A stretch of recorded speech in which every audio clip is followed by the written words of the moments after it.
اگر آپ کے گھر میں، آپ کے ارد گرد، آپ کے رشتہ داروں میں، آپ کے والدین، آپ کے بہن بھائیوں میں، بیوی بچوں میں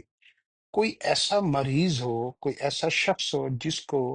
کوئی ایسا مرض لاحق ہو جس کی شفا ممکن نہ ہو، ڈاکٹروں نے جواب دے دیے ہو اور اس کا علاج جو ہے نا وہ ہو نہ پا رہا ہو، اور ہر ایک سے آپ مایوس ہو چکے ہوں، تو ایک وظیفہ قرآن پاک کے اندر ہے، آپ اس کو ایک دفعہ ضرور آزمائیں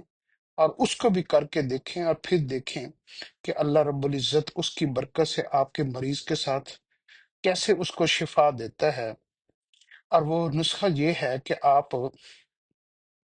اول آخر جو ہے نا 11 11 مرتبہ یا 17 17 مرتبہ، بہتر تو ہے 17 مرتبہ، 17 دفعہ درود شریف پڑھیں۔ نماز والا درود ابراہیم پڑھیں تو بہت ہی اچھا ہے، انتہائی اطمینان سکون کے ساتھ پڑھیں، اور 17 مرتبہ شروع میں پڑھیں، پھر اس کے بعد 17 مرتبہ سورت فاتحہ بسم اللہ سے شروع کر کے اول الضالین آمین تک جو ہے نا سورۃ فاتحہ کو ہر دفعہ بسم اللہ کے ساتھ پڑھیں۔ تو 17 مرتبہ آپ سورۃ فاتحہ کو پڑھیں، اور پھر اس کے بعد 17 مرتبہ آپ بسم اللہ کے ساتھ سورۃ اخلاص قل ہو اللہ کو پڑھیں، اور پھر 17 مرتبہ آپ بسم اللہ کے ساتھ آیت الکرسی کو پڑھیں،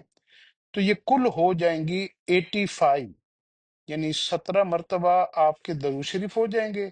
17 مرتبہ آپ کی سورہ فاتح ہو جائے گی، 17 مرتبہ سورۃ اخلاص، 17 مرتبہ آیت الکرسی،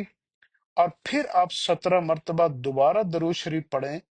تو یہ آپ پانی کے اوپر دم کر دیں، پھر مریض کے اوپر دم کر دیں، یا مریضہ کے اوپر، یا جو بھی آپ کا مریض ہے اس کے اوپر دم کریں،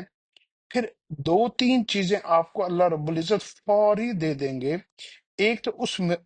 مریض کے نا جو درد کی جو ہے نا کیفیت، اس کو اللہ پاک ختم کر دیں گے، اور اس کے بعد اس کی شفا کا عمل شروع ہو جائے گا۔ اور کچھ ہی عرصے میں اگر آپ 40 دن کے قریب اس عمل کو کرتے رہیں تو پھر آپ دیکھیے گا قرآن پاک کی برکت سے اللہ پاک آپ کو شفا عطا فرمائیں گے۔ اس لیے اس نسخے میں نہ کوئی ہم نے کوئی پیر اور جو ہے نا پیروں والا کوئی نسخہ بتایا ہے، نہ کوئی جو ہے نا ہم نے کوئی لین دین کا بتایا ہے، یہ صرف اور صرف درود شریف ہے، سورت فاتح ہے وہ بھی قرآن پاک ہے، سورت اخلاص ہے وہ بھی قرآن پاک ہے، آیت الکرسی ہے یہ بھی قرآن پاک ہے، اور اس کے بعد 17 مرتبہ درود شریف ہے۔ تو ان چیزوں کے اندر جو اللہ رب العزت نے وعدے کیے ہیں نا، قرآن پاک کے اوپر اللہ کے وعدے ہیں، درود شریف کے اوپر وعدے ہیں، تو وہ وعدے ہر ایک کے ساتھ ہیں، نیک کے ساتھ بھی ہیں، گناہ گار کے ساتھ بھی ہیں۔ آپ اس کو آزمائیں، اور پھر جو ہے نا آپ دیکھیں آپ کے مریض کو کتنی جلدی شفا ملتی ہے۔ کم از کم آپ 40 دن اس عمل کو ضرور کریں، اور 40 دن کے بعد آپ دیکھیں گے وہ مریض بھی ٹھیک ہو جائیں گے جن سے آپ لوگ مایوس ہو چکے ہوں گے۔